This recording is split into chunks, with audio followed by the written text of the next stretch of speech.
র্যাম্পে cricketer Jahanara. ঘোষণাটা চমকই ছিল।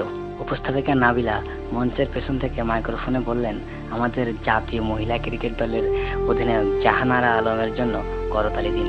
এরপর মঞ্চে এলেন এই ডানহাতি মিডিয়াম ফাস্ট বোলার। সোনালি রনাগাউন পরে স্টপার হিসেবে জাহানারা মঞ্চে আসতেই উল্লাস শুরু হলো আমন্ত্রিত অতিথিদের মধ্যে।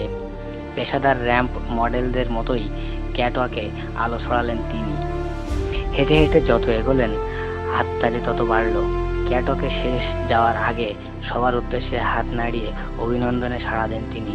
শনিবার 15 অক্টোবর রাতে ঢাকার রেডিসন ব্লু ওয়াটার গার্ডেন হোটেলের গ্র্যান্ড বলরুমে চুলের যত্নের পণ্য সানসিল্কের নতুন 4টি মোড়ক ও অনলাইন প্ল্যাটফর্ম অল থিংস হেয়ারের আনুষ্ঠানিক যাত্রার জমকালো আয়োজন ছিল র্যাম্প মডেলদের পাইচারি। মোড়কগুলো হলো গোলাপি, কালো, বেগুনি ও ধূসর রঙের। এই 4 রঙা পোশাক পরে মঞ্চে ক্যাটওয়াক করেন র্যাম্পের চেনা মডেলরা। এই আয়োজনে স্টপার ছিলেন 4 জন। অন্য 3 জন হলেন জান্নাতুল ফেরদৌস পিয়া, মডেল অভিনেত্রী মেহজাবিন চৌধুরী ও চিত্রনায়িকা নুসরাত ফারিয়া। তবে ক্রিকেটার জাহানারার উপস্থিতি ঘুরে ফিরে আলোচিত হলো গোটা আয়োজনে। একদিনের আন্তর্জাতিক ক্রিকেটে জাহানারার অভিষেক হয় 2011 সালের 26 নভেম্বর আয়ারল্যান্ডের বিরুদ্ধে। 2012 সালের 28 অক্টোবর ভারতের বিপক্ষে প্রথম টি-20 ম্যাচ খেলেন তিনি।